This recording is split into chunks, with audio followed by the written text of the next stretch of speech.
جہانگیر خان جدون صاحب.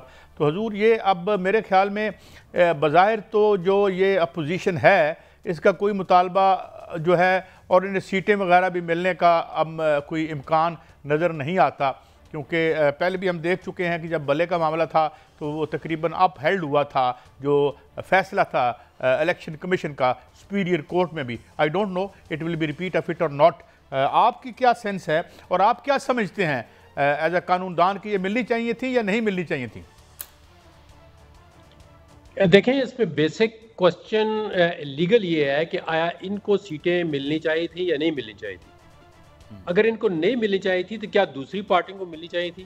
اس میں دو بنیادی سوال ہیں. جہاں تک ان کو ملنے کا تعلق ہے تو لیگلی ان کا کیس فرسٹ امپریشن کا ہے اور اس سے پہلے اس طرح کا کیس کوئی نہیں ہوا. وہ ڈیفیکٹیو ہے.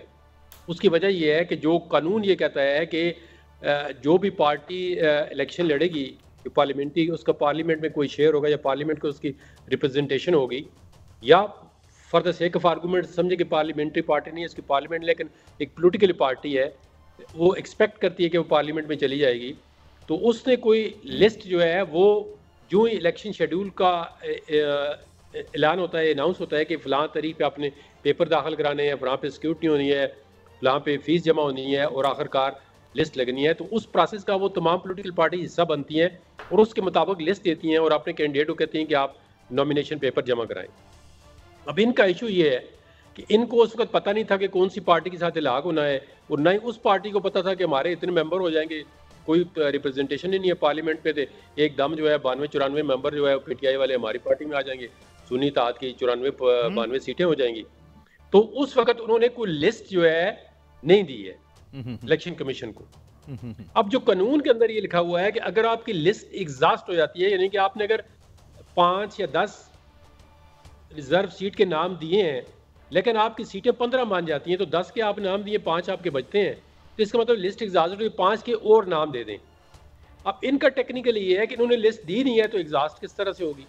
وہ ورڈنگ جو لکھی ہوئی ہے کہ وہ لکھی ہے کہ اچھا یہ بتائیں جدون صاحب، میرے ساتھ دوسرے مہمان بھی موجود ہے، سینیٹر ہمایوں محمد صاحب، تھینک یو ویری مچ، آپ تشریف لائیں. مگر میں آپ سے ایک بات کر لوں یہاں پہ، مگر کیا چلیں یہ تو ہم نے مان لیا، اس دن بھی آپ کے ساتھ بات ہو رہی تھی جی کہ اخلاقی طور پر بنتا ہے اور قانونی طور پر یہ اخلاق اور قانون کا جب جوڑ میل جوڑ کب ہوگا. مگر سوال یہ ہے کہ کیا دوسری پارٹیوں کا حق ہے they can claim these seats?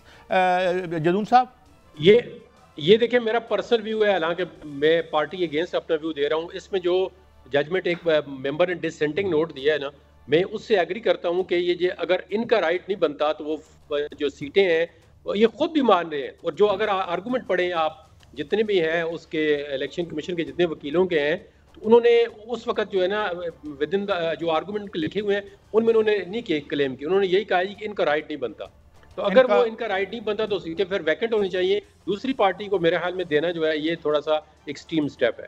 جی محترم سینیٹر ہمایوں محمد صاحب، تھینک یو ویری مچ، آپ نے ہمیں وقت دیا.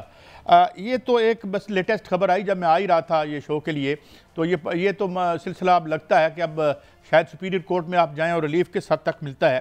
لیکن آپ کو کیا لگتا ہے یہ سچویشن کیسے انفولڈ کر رہی ہے؟ ایک ہلا بلو ہے، ایک شور ہے پارلیمان میں جو ہے، وہ ہم جو چاہ رہے تھے کہ ایک واپس سٹیبلٹی آئے، وہ تو ہمیں دور دور تک نظر نہیں آ رہی محمد صاحب. اور پھر اوپر اکنامک کرائسس لومنگ لارج اور آر ہیڈز، تو یہ تو ایک ریسیپی فار ڈیزاسٹر ہوگا اگر سب نے ہوش کے ناخن نہ لیے. محمد صاحب بسم اللہ الرحمن الرحیم. شکریہ جی. اس طرح ہے کہ جی ریسیپی آف ڈیزاسٹر اس لیے ہے کہ جیسے وہ پرائم منسٹر نے اپنی میڈن اسپیچ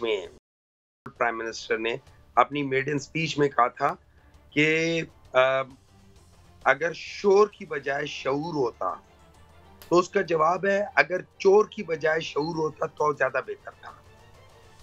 پرابلم یہ ہے کہ جب کوئی چوری کرتے ہیں نا تو پھر چیز سٹیبل نہیں رہتی. یا یہ بات کر رہے ہیں، سارے بات کر رہے ہیں کہ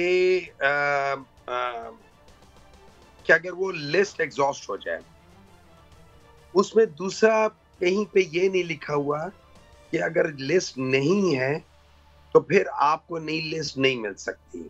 ٹھیک ہے، لیکن پریسیڈنس پھر آپ دیکھتے ہیں دو چیزیں ہوتی ہیں. اگر کسی جگہ پہ کوئی چیز نہیں ہوئی تو آپ دیکھتے ہیں پریسیڈنس جا کے دیکھتے ہیں کہیں کچھ ہوا ہے کہ نہیں ہوا. 2019 میں جب فاٹا مرج ہوئی تھی کے پی میں تو وہاں کے 3 آزاد امیدواروں نے مل کے باپ پارٹی تخلیق کی تھی اور اس کی کوئی لسٹ نہیں تھی ان کے پاس. ان کو وہاں پہ ریزرو سیٹس دے دی گئی تھی. تو اگر ان کو مل گئی تھی ہم تو پھر ایک پارٹی کے اندر ہیں, ہمیں کیوں نہیں مل سکتی؟ اگر انہوں نے نہیں دی کوئی مسئلہ نہیں ہے, ہم جب ان میں چلے گئے ہیں اب ہمیں مل جانی چاہیے. دیکھیں سوال اٹھتا یہ ہے کہ ان لوگوں کی نیت کیا ہے. یہ لوگ, ان کی نیت یہ ہے کہ پاکستان تحریک انصاف کے پاس کم سے کم سیٹیں آئیں. اگر کم سے کم سیٹوں کے ان کی نیت نہ ہوتی تو یہ ہم سے بلے کے نشان نہ لیتے, اور جیسے اے این پی کو انہوں نے خالی ایک فائن کر کے ان کا سمبل رکھا تھا, اس طریقے سے ہمیں بھی فائن کر دیتے, بڑا فائن کر دیتے, لیکن ہم سے سمبل نہ لیتے. ان کی نیت ٹھیک نہیں تھی. اس کے بعد جی بات مکمل کریں. جی دیکھیں اس کے بعد پھر جس طریقے سے اگر یہ چاہتے تو ہم سے وہ پی ٹی آئی کا سمبل لے لیتے, لیکن کم از کم یہ کر لیتے کہ چلو ایک حلقہ ہے وہاں پہ ایک نیشنل اسمبلی ہے اور 2 پروونشل اسمبلی ہے, تو ان تینوں کو ایک نشان دے دیتے, کسی ایک جگہ پہ کر لیتے. چلو ان لوگوں کو ایک نشان دے دو, اس ڈسٹرکٹ میں ایک نشان دے دو, بے شک مختلف نشان دیتے, لیکن کہیں نہ کہیں یہ فیسیلیٹیٹ. لیکن محمد صاحب اس سے کیا آپ کو کوئی فرق پڑا؟ اور سر جی ہمیں فرق اب بھی نہیں پڑے گا. اب یہ لوگ سب یہ کریں گے نا, ہمیں پرابلی نیشنل اسمبلی, ہمیں سینٹ میں 1 یا 2 سیٹوں کا ہمیں پرابلم ہو سکتا ہے. پنجاب سے ہمیں 1 سیٹ شاید نہ ملے یا اس طرح ہو جائے. کے پی میں ہم شاید 1 سیٹ مسئلہ آ جائے, باقی ہمیں پھر مسئلہ نہیں آئے گا. لیکن یہ بتا رہی ہے ان لوگوں کی نیتیں, ان کی نیتیں خراب ہیں, خراب تھی, خراب ہیں, خراب رہیں گی. اور مجھے افسوس ہے کہ پی ایم ایل این سے تو مجھے پوری توقع تھی کہ وہ اس قسم کی غلط بات کریں گے. مجھے افسوس ہے پیپلز پارٹی کا, جو کہ ایک اپنے آپ کو ڈیموکریٹک پارٹی کہتی ہے, وہ ڈیموکریٹک نارمز پہ کھڑے ہونے والی پارٹی کہتی ہے, وہ کہتی ہے ہم نے آئین بنایا, ہم نے سب کچھ کیا, فلانا کیا ہے, وہ بھی ان لوگوں کے ساتھ مل گئی ہے, ہماری سیٹیں کھانے کے چکروں میں ہیں. اچھا ایک اور سوال محمد صاحب, کیا آپ یہ اس کو چیلنج کریں گے؟ اور پھر کچھ مطالبات اسمبلی میں آ رہے ہیں کہ جی جوڈیشل کمیشن بنے, سائفر پہ بنے, یہ تو آپ کے سابق اسپیکر صاحب کی طرف سے آیا, پھر مقبول صدیقی صاحب بھی کہہ رہے ہیں, تو کیا یہ بنے گا, یہ بس ایسے ہی سلسلہ چلے گا؟ اور لیگل ریمیڈی آپ سیٹوں کے حوالے سے کیا دیکھ رہے ہیں محمد صاحب؟ دیکھیں لیگل ریمیڈی تو لیگل ریمیڈی ہوتی ہے نا, اس میں ان جو الیکشن کمیشن ہے اس نے تو وہ اپنا فیصلہ سنا دیا ہے. اب بات جائے گی کورٹ میں, آبویسلی ہم کورٹ میں اس کو چیلنج کریں گے, ہم تو آخری حد تک جائیں گے, ہم اس وقت تک لڑیں گے. لیکن میرے خیال میں یہ جان بوجھ کے بھی ایسے کر رہے ہیں, انہوں نے ڈیلے بھی کرنا ہے کہ چلو یہ ہو جائے تو بعد میں دیکھا جائے گا, پھر اس کے بعد ہو جائے گا, پھر یہ کر لیں گے, وہ کر لیں گے. آپ کو پتہ ہے کہ پاکستان کا جو نظام عدل ہے وہ کتنا زبردست عدل پہ کام کرتا ہے. ایک چیز کے اوپر آپ کو سالوں لگ جاتے ہوتے ہیں, چیزیں اسمبلی ختم ہو جاتی ہے, وہ چیز ریزالو نہیں ہوتی. تو ویسے ہی تو ہم لوگ 140 نمبر پہ نہیں بیٹھے ہوئے, تو یہ ایک لیگل بیٹل ہے, پتہ نہیں کیا کرتے کیا نہیں کرتے, لیکن at the end of the day انشاءاللہ تعالیٰ کیا ہو جائے گا, یہ ٹائم بھی گزر جائے گا.